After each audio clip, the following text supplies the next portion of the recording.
avec ce message embarrassant. Nous vous signalons que votre correspondant est inscrit sur la liste noire. Veuillez s'il vous plaît exhorter cette personne à remplir ses obligations légales.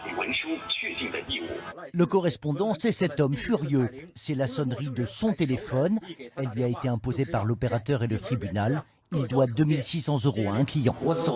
Je suis un homme d'affaires, j'ai beaucoup de clients. Et quand ils m'appellent, ils entendent ce message. Comment est-ce que je peux continuer à travailler avec eux? Pas de quartier pour ces citoyens endettés de cette ville. On les appelle les laolai, les mauvais payeurs.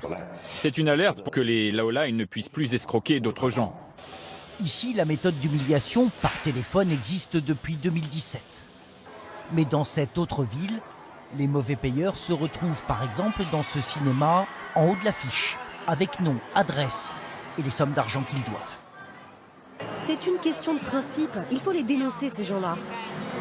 Ces gens ne sont pas honnêtes. Ils doivent en payer le prix. Ne pas rembourser, c'est normal de payer ses dettes. Sinon, il faut les mettre sur une liste noire. La liste noire, la voici, établie par la Cour suprême. Y figurent les noms de tous les mauvais payeurs. Ils sont 13 millions aujourd'hui. Et pour ces Chinois discrédités publiquement, il y a aussi des privations.